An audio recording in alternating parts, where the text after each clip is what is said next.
నమస్తే, నా పేరు తేజస్విని. బీసీఎన్ న్యూస్ కి స్వాగతం. ముందుగా ముఖ్యాంశాలు. రాయలసీమను రతనాల సీమగా మార్చాలనే దృఢ సంకల్పంతో వెనుకబడిన మడకశిర బ్రాంచ్ కెనాల్ కు ప్రాధాన్యమిస్తున్నాం. మంత్రి నిమ్మల రామానాయుడు స్పష్టీకరణ.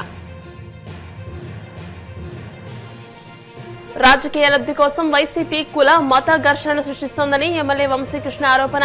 విభజన రాజకీయాలపై ప్రజలు అప్రమత్తంగా ఉండాలని సూచన. ఉండవల్లిలో పచ్చని పంట పొలాలను బుల్డోజర్లతో ధ్వంసం చేయడం దుర్మార్గం. కూటమి సర్కార్పై వైసీపీ లీగల్ సెల్ అధ్యక్షుడు మనోహర్ రెడ్డి ఆగ్రహం. రాష్ట్రంలో ఎరువుల దుర్వినియోగాన్ని అరికట్టేందుకు ఏపీ ఏఐఎంఎస్ విధానాన్ని అమలు చేస్తున్నాం. చిత్తూరు జిల్లా కలెక్టర్ సుమిత్ కుమార్ వెల్లడి. రాయలసీమకు గొడ్డలి పార్టీ నేత జగన్ ద్రోహం చేశాడని మంత్రి నిమ్మల రామానాయుడు ధ్వజమెత్తారు. ఆయన 5 ఏళ్ల పాలనలో ఇరిగేషన్ ప్రాజెక్టులో అరబస్తా సిమెంటు, తట్టెడు మట్టి వేసిన దాఖలాలు లేవని చెప్పారు. హంద్రీనీవా మోటారు, విద్యుత్ బిల్లులు చెల్లించలేదని అన్నారు. శ్రీ సత్యసాయి జిల్లా హిందూపురం మండలం రాచపల్లి వద్ద హంద్రీనీవా మడకశిర ఉపకాలువ వెడల్పు పనులను ఎమ్మెల్యే బాలకృష్ణతో కలిసి నిమ్మల ప్రారంభించారు. అనంతరం నిమ్మల మాట్లాడుతూ కూటమి అధికారం చేపట్టాక ఇరిగేషన్ కు 25,000 కోట్లు కేటాయించామని, ఇందులో 12,000 కోట్లు రాయలసీమకి ఇచ్చామని తెలియజేశారు. 5 ఏళ్ల గొడ్డలి పార్టీ హయాంలో 2,000 కోట్లు మాత్రమే కేటాయించారని, దీనిని బట్టి రాయలసీమపై ఎవరికి ఎంత ప్రేమ ఉందో అర్థమవుతుందని అన్నారు. మడకశిర బ్రాంచ్ కి సంబంధించి 790 కోట్ల రూపాయల వైండింగ్ పనుల నిమిత్తం ఇక్కడ విచ్చేసినటువంటి సందర్భంలో మన అన్న నందమూరి తారక రామారావు గారి తనయులు నందమూరి బాలకృష్ణ గారి యొక్క నియోజకవర్గం హిందూపురం చాలా సంతోషం. రాయలసీమను ఒక రతనాల సీమగా మార్చాలనేటువంటి ఆలోచనతో ఈ రోజనే కాదు, ఆ రోజు అన్న నందమూరి తారక రామారావు గారి దగ్గర నుండి ఒక తెలుగు గంగ, ఒక హంద్రీనివా, ఒక గాలేరు నగరి, ఏ ప్రాజెక్టు చూసినా, ఏ రిజర్వాయర్ చూసినా ఆ రోజు ఎన్టీ రామారావు గారు, ఈ రోజు చంద్రబాబు నాయుడు గారు గుర్తుకొస్తారు. అటువంటి రాయలసీమ రతనాల సీమగా మార్చాలనేటువంటి ఆలోచనలో భాగంగానే అత్యంత వెనకబడినటువంటి మడకశిర బ్రాంచ్ మీద ఉన్నటువంటి హిందూపురం, పెనుగొండ, మడకశిర నియోజకవర్గాలకి ఈ రోజు ఈ మడకశిర బ్రాంచ్ 790 కోట్ల రూపాయలతోటి చేసేటువంటి పనులన్నీ కూడా ఈ యొక్క 3 నియోజకవర్గ ప్రజలకి కూడా ఒక వర ప్రసాదాలుగా ఉండేటువంటి పరిస్థితి. ఈ 790 కోట్ల రూపాయలు మడకశిర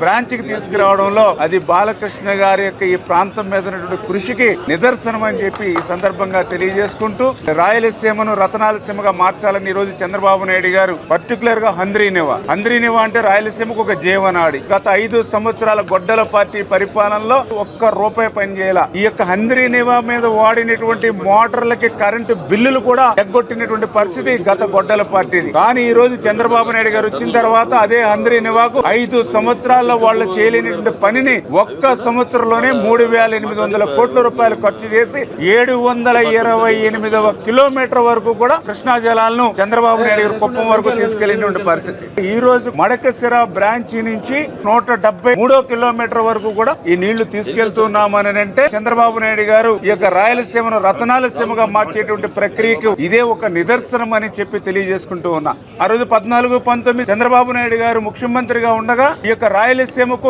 12,000 రూపాయలు ఖర్చు పెట్టాం. 19, 24 గొడ్డల పార్టీ అధికారంలో ఉంది. రాయలసీమకు పెట్టింది ఎంత అంటే 2,000 కోట్ల రూపాయలు. ఎంత అన్యాయమో చూడండి. కూటమి ప్రభుత్వం అధికారంలోకి వచ్చినటువంటి 2 ఏళ్లలోనే మేము 25,000 కోట్ల రూపాయలు ఇరిగేషన్ ఖర్చు పెడితే అందులో 12,900 కోట్ల రూపాయలు ఒక్క రాయలసీమకు ఖర్చు పెట్టాం. అంటే 51% 2 ఏళ్ల బడ్జెట్ లో రాయలసీమకు ఈ కూటమి ప్రభుత్వం పెట్టింది అని అంటే ఏ రకంగా న్యాయం చేస్తుందో ప్రజలందరూ గుర్తుపెట్టుకోవాలని చెప్పి తెలియజేసుకుంటూ రాష్ట్రంలో కుల మతాల మధ్య విద్వేషాలు సృష్టించి రాజకీయ లబ్ధి పొందేందుకు వైసీపీ ప్రయత్నిస్తోందని విశాఖ దక్షిణ నియోజకవర్గ జనసేన ఎమ్మెల్యే వంశీకృష్ణ శ్రీనివాస్ ధ్వజమెత్తారు.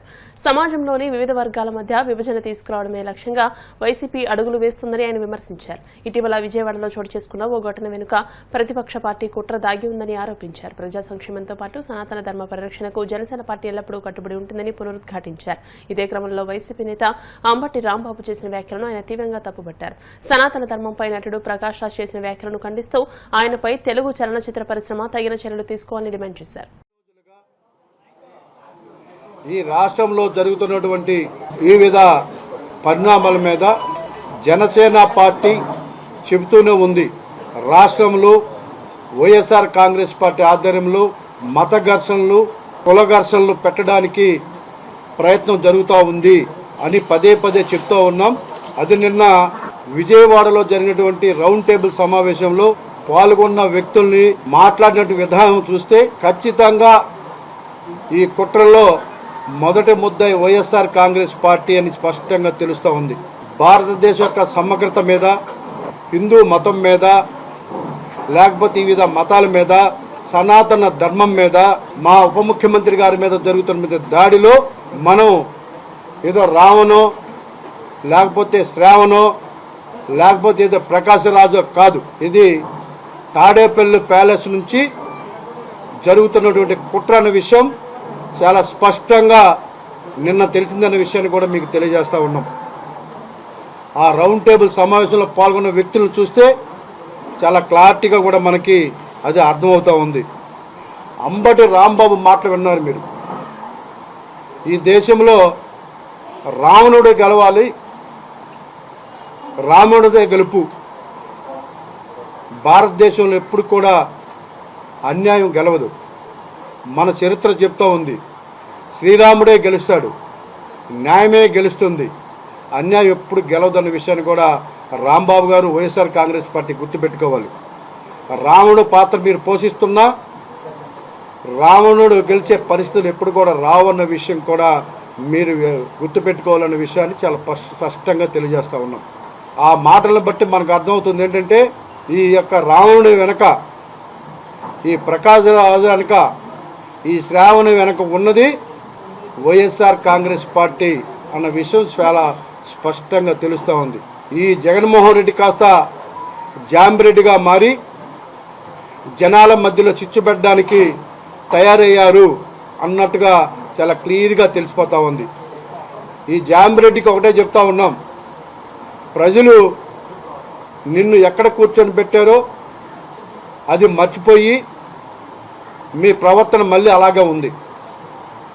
నెక్స్ట్ 11 కాస్త ఒకటయ్యే పరిస్థితి తెచ్చుకోవద్దని చెప్పేసి తెలియజేస్తూ ఉన్నాం. ఇకపోతే మీరు నిన్న కొన్ని విషయాలు మీకు స్పష్టంగా తెలియాలి. ఏ యుద్ధం జరిగినా కూడా మనం యుద్ధంలో ధర్మమే గెలుస్తుంది తప్ప అధర్మం గెలిచిన పరిస్థితులు ఎప్పుడు కూడా లేవన్న విషయాన్ని కూడా మీకు తెలియజేస్తూ ఉన్నాం. మీరు ఈరోజు ఎన్ని గెంతులు వేసినా కూడా ఒక సినిమాలో ఫైనల్గా గెలిచేది హీరోనే. సో విలన్ ఎప్పుడు కూడా గెలవలేని విషయాన్ని కూడా గుర్తుపెట్టుకోవాలి. ఈ రాష్ట్రంలో ఉన్న విలన్ జగన్మోహన్ రెడ్డి గారు అలియాస్ జాంబిరెడ్డి. మీరు ఇప్పటికైనా మారాలి అని చెప్పేసి జాంబిరెడ్డిగా మారిన మీరు జనాలు చీకొట్టుకునే విధంగా ఉండకూడదన్న విషయాన్ని కూడా మీకు స్పష్టంగా తెలియజేస్తూ ఉన్నాం. ఈరోజు మీరు చూస్తే రావణుడికి ఎన్ని తలలు ఉంటాయో మీ అందరికి తెలిసిన విషయమే.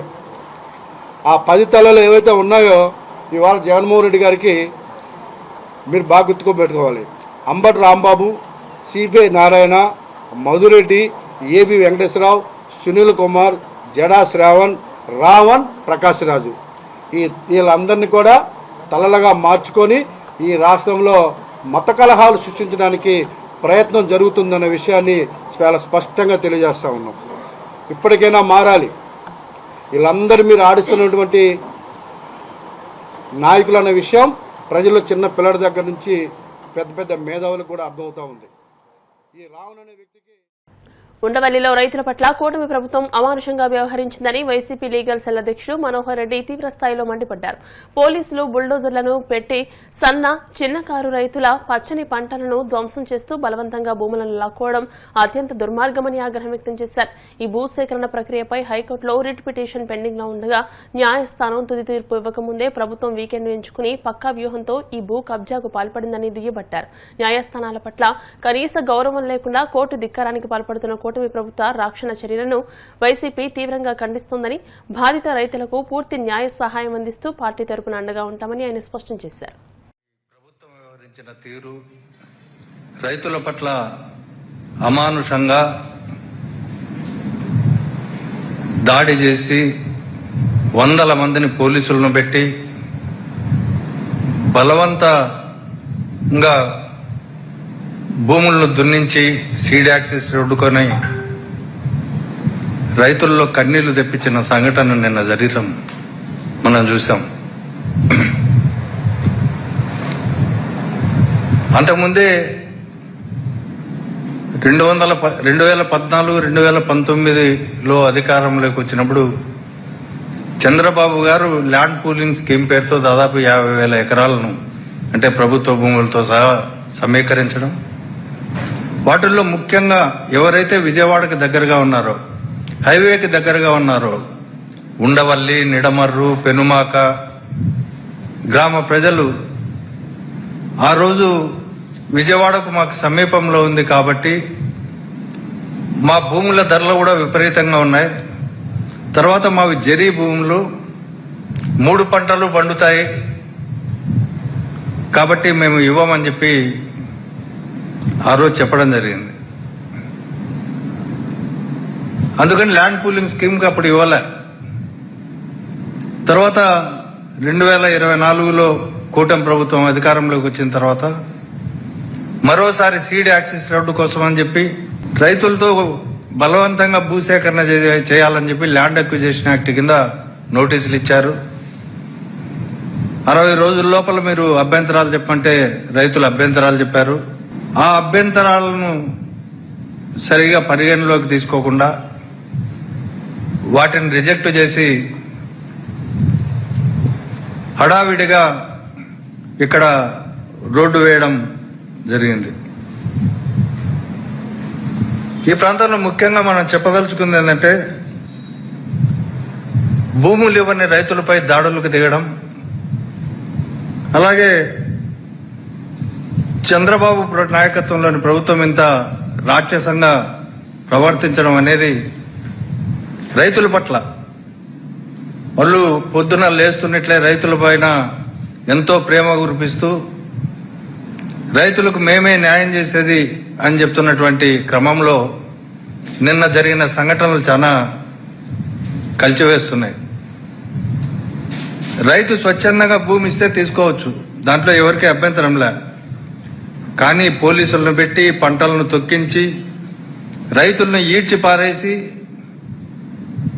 భూమి లాక్కోవడం చాలా దారుణమైన విషయం.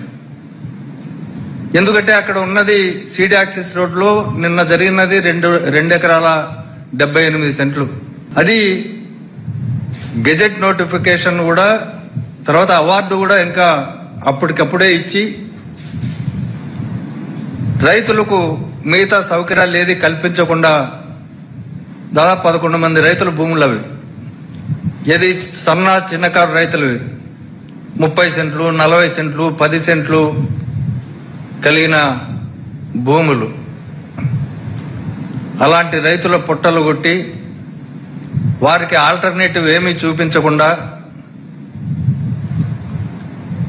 తర్వాత దాంట్లో ఒక 10 సెంట్లు ఉంటే ఆ 10 సెంట్లు 5 సెంట్లు పోతే మిగతా 5 సెంట్లు ఏం చేసుకోవాలో దిక్కుదెలేని పరిస్థితుల్లో రైతులు నిన్న తీవ్రంగా క్షోభ చెందిన సందర్భాన్ని మనం చూసాం. అన్నిటికంటే రైతు తరతరాలుగా తాతల నుంచి ముత్తాతల నుంచి వచ్చిన భూమి, అది పోతే ఎంత కోల్పోతాడో. ఇప్పుడు కాసేపు ప్రకటనలు.